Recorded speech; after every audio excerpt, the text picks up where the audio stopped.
One of the fundamental, imperative, critical aims, intentions, and purposes of man made education is not just our growth, progress, learning, success, prosperity, ambition, and other goals in our lives, but is also to make us good, remarkable, exceptional, authentic, understanding, virtuous human beings.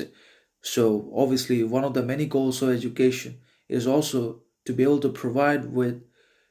each and every one of ourselves character, integrity, morality, authenticity, understanding, distinction, dignity, virtue, differentiation, sovereignty,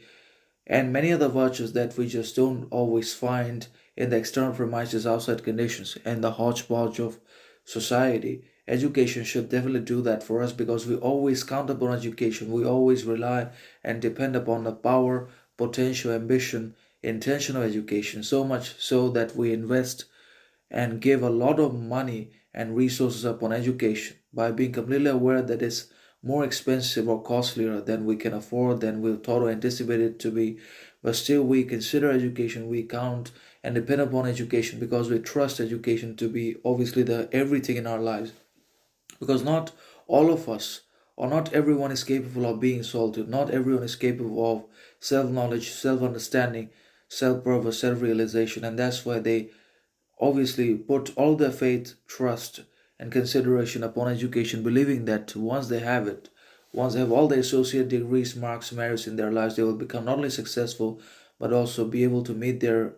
needs, attain to their ends, realize their ambitions, fulfill their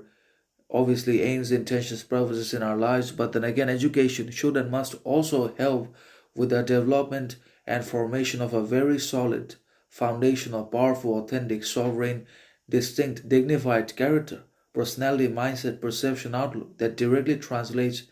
and gets reflected upon our actions, attitudes, behaviors all the time. Because if education cannot and does not provide us with a character of consistency, authenticity, virtue, dignity, sovereignty, then what is the need of education at all if it does not help us in the formation, building of a very powerful, virtuous, authentic, distinctive, virtuous kind of character that involves everything, that involves the recognition of one's own problems, chaos, conflicts, torments, shortcomings, and then the reform and improvement to those problems, and also obviously enables us to establish mutual and reciprocal behavior, authenticity, fairness, honesty, clarity in the society towards everyone for global stability, for societal cohesion, outside unity, etc. All that is connected with education, with its purposes,